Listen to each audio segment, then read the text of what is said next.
उकसा रहे हैं, प्रेरित कर रहे हैं। कब तक कोई झेलेगा इस चीज को?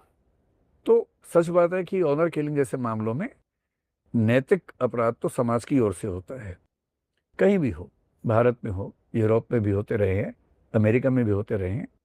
अभी अमेरिका में ब्लैक्स एंड वाइट्स के अपराध जो होते हैं उसमें वो वाला भाव होता है। ऐसे कई अपराध हुए हैं, किसी ब्लैक व्यक्ति को सिर्फ इसलिए मारा गया कि हमारे ऑनर के खिलाफ उसने काम कर दिया है।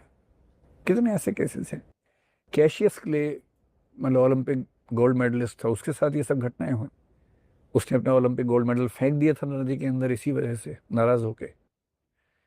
तो दुनिया के किसी भी समाज में अगर ऑनर किलिंग हो रही है या कोई भी ऐसा क्राइम जो समाज के सम्मान के नाम पे हो रहा है, नैतिक अपराध तो समाज का है, क्योंकि उसने दबाव बनाया। इतना दबाव की झेलना संभव नहीं होता है। पर हाँ, जो एग्जीक्यूट करेगा क्राइम को फ्रीडम ऑफ विल के तहत अपराधी माना वही जाएगा, सजा होगी उसी को। Thank you sir. हमारे ऑडियंस में भी सबके पास बहुत सवाल हैं, तो एक एक करके हम सबके सवाल भी ले लेते हैं। सर, मैं ऐसे ही एक दो मामलों पर आपसे बात करना चाहता हूँ जो कि हाल के दिनों में बहुत चर्चा में रही हैं, और इन घटनाओं ने लड़कों को बहुत डरा दिया है। अच्छा, तुम डरे हो? नीला ड्रम। हाँ, कुछ ऐसी ही घटनाएं हैं। हम बताओ बताओ क्या डर है? जैसे कि अगर हम बात करें, पहली घटना इंदौर की है, जहां हनीमून के बहाने एक पत्नी अपने पति की हत्या करती है या करवाती है।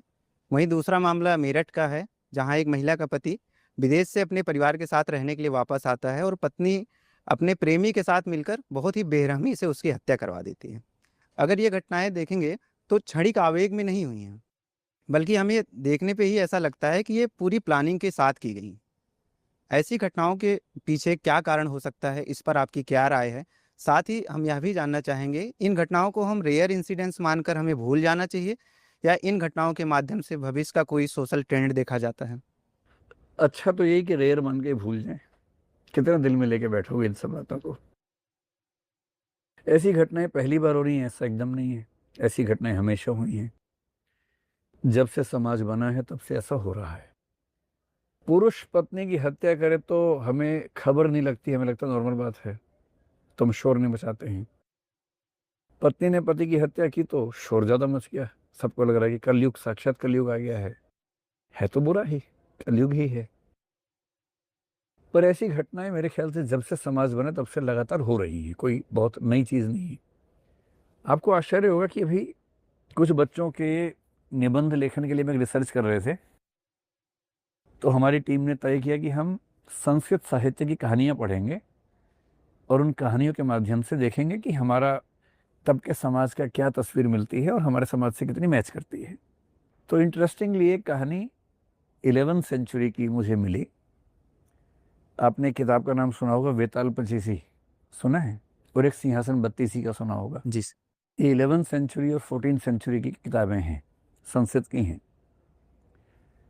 जो 11वीं सेंचुरी वाली किताब है उसमें कहानी मैंने पढ़ी। कहानी ये है कि एक आदमी ने तपस्या की, तो उसको भगवान ने कहा कि बताओ क्या चाहते हो। उसने कहा मुझे अमर कर दो। भगवान ने एक फल दिया कि लो ये खाओ, अमर हो जाओगे। अब उसने अपनी पत्नी से कहा कि क्या करें, तुम अमर होगी कि मैं हो जाऊं?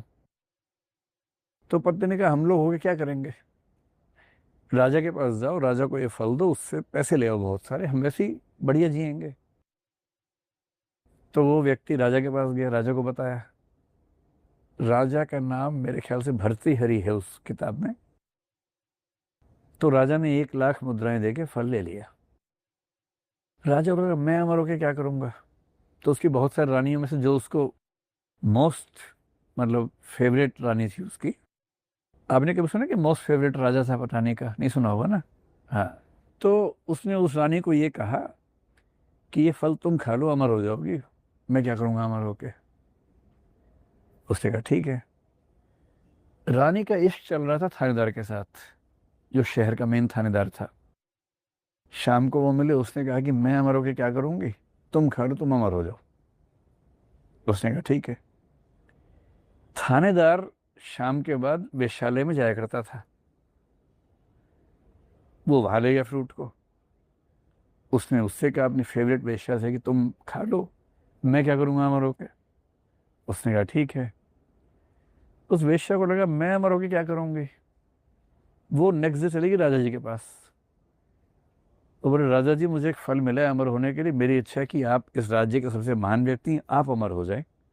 उसको फ्रूट दिया, वही फल था। 11th सेंचुरी की बात कर रहा हूँ मैं, 21st की बात नहीं कर रहा हूँ। 14th सेंचुरी में एक किताब है सिंहासन बत्तीसी, विक्रमादित्य की कहानियां हैं। उसकी एक कहानी मैंने पढ़ी, हाल ही में पढ़ी वो सब कहानियां हमने किसी खास पर्पज से। राजा विक्रमादित्य निकले हुए हैं जनता के बीच में रात को भेष बदल के।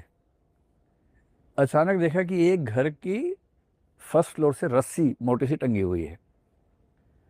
उनको लगा कि जरूर कोई डाकू चढ़ा होगा, चोर चढ़ा होगा, मैं इस परिवार को बचा लेता हूं। तो वो खुद रस्सी से चढ़े परिवार को बचाने के लिए तलवार लेके। जैसे ही अंदर गए तो उनको आवाज आई फुसफुसाने की एकदम, तो कान लगा के सुनने लगे। एक स्त्री, उस घर की स्त्री किसी पुरुष से कह रही है कि मेरा पति साइड वाले कमरे में सो रहा है, तुम जो हार लाए हो नौलखा बड़ा अच्छा है, अगर तुम उसको मार दोगे तो ये सारी संपत्ति भी लेके हम चलेंगे और सुख से रहेंगे। फिर उसके बाद लंबी कहानी है, लेकिन अंत में राजा ने उस महिला को गिरफ्तार किया, अरेस्ट किया, पनिशमेंट दी। ये 14th सेंचुरी की बात चल रही, आज से करीब 700 साल पहले की बात। इसलिए बस ये कि उस समय सोशल मीडिया नहीं था, इसकी कहानी आपको भी नहीं पता। आज सोशल मीडिया है, शोर ज़्यादा मचता है। और एक बात उसूल के तौर पे समझ लेना है, जो चीज़ मीडिया में ज़्यादा आ रही है इसका मतलब है कि समाज में कम है। जो समाज में ज़्यादा है वो न्यूज़ बन नहीं सकती। न्यूज़ के लिए ज़रूरी है कि आश्चर्य का एलिमेंट होना चाहिए कि ये क्या हो गया। अगर कोई आपसे कहे कि आज सुबह सूर्य पूर्व से निकला, ये न्यूज़ है, आप देखेंगे न्यूज़ कभी? हो नहीं देखेंगे ना। पर पश्चिम से निकल गया, सब देखेंगे।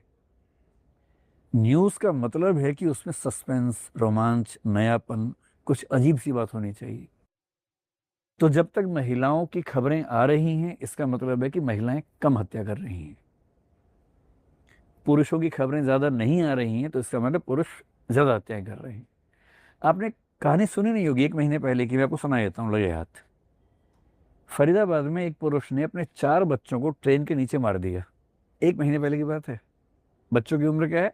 2 साल, 4 साल, 6 साल, 8 साल। अपनी पत्नी से ये कह के निकला कि मैं बच्चों को पार्क में लेके जा रहा हूँ।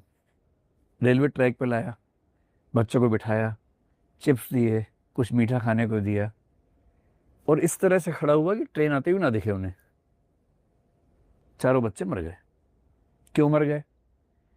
क्योंकि उसे शक था कि उसकी पत्नी ने धोखा दिया उसको। आपने न्यूज़ पढ़ी भी नहीं होगी, कहीं सुनी भी नहीं होगी। 4 बच्चे मरे हैं, 4, एक की बात नहीं कर रहा हूँ। ऐसी न्यूज़ पे शोर नहीं मचता ना, आश्चर्य ज़्यादा नहीं होता है। तो सीधी सी बात है, आउट ऑफ प्रोपोर्शन किसी बात को बढ़ा देने से ऐसा नहीं कि चीज़ें बदल जाएंगी। ये बात सही है कि महिलाएं अपराध की दुनिया में पहले से ज़्यादा सक्रिय हुई हैं, इसमें कोई किंतु परंतु नहीं है। और ये बात हवा में नहीं बोलनी है हमें तो डेटा देखना है। एक संस्था है एनसीआरबी, आप जानते होंगे, नेशनल क्राइम रिकॉर्ड्स ब्यूरो। एक होता है NFHS, national family health survey. ये 2 ऐसी ऑथेंटिक सोर्सेज हैं जहां से आपको डेटा मिलता है। मैं तो इनका डेटा पढ़ता हूं, उसी पे बात करना चाहूंगा। डेटा ये कहता है कि हत्या के अपराध में पुरुषों की हिस्सेदारी 2011 के आसपास 95.4% के आसपास थी, 95.5% थी। महिलाएं 4.5%। यानी अगर 100 हत्याएं हो रही हैं तो 4.5 महिलाएं मार रही हैं, 95 पुरुष मार रहे हैं। पिछले 10 साल में डेटा बदला है, महिलाओं ने थोड़ी भूमिका बढ़ाई है अपनी। अब महिलाएं 5.4% से बढ़ के 6.3, नहीं 4.5 से बढ़ के 6.3 पे आ गई हैं। पहले 4.5 पे थी। तो अब अगर 100 लोग मर रहे हैं तो उनमें से 6.3 की हत्या महिलाएं कर रही हैं, 93.7 की अभी भी पुरुष ही कर रहे हैं। तो अंतर इतना है कि पहले 100 में 95 पुरुष मार रहे थे, 93 पुरुष मार रहे हैं। महिलाएं 4.5 से 6.25, 6.5 के आसपास आ गई हैं। इतना हुआ है। पर ये इतनी बड़ी संख्या नहीं है कि हमें ये लगने लगे कि सब बर्बादी हो गया है। फिर अगर आपको बाकी देशों का डेटा देखना हो रशिया में महिलाओं द्वारा की गई हत्याओं का अनुपात 12 से 15% के बीच में है। ब्राज़ील में 10 से 12% है, मेक्सिको में 10 से 12% है, हमारे 6% है। तो बच गए आप कि इन देशों में पैदा नहीं हुए, वहाँ ज़्यादा खतरा था पत्नी या किसी स्त्री के हाथों मारे जाने का। पर अगर आप न्यूजीलैंड में पैदा होते, या आप नॉर्वे में होते, या आइसलैंड में होते, वहाँ ये अनुपात 1 से 3% के बीच में है। जितना डेवलपमेंट ज़्यादा है, HDI जितना ज़्यादा है, हैप्पीनेस इंडेक्स जितना ज़्यादा है, जेंडर इंडेक्स जितना ऊंचा है, महिलाओं की अपराधों में भागीदारी उतनी कम है।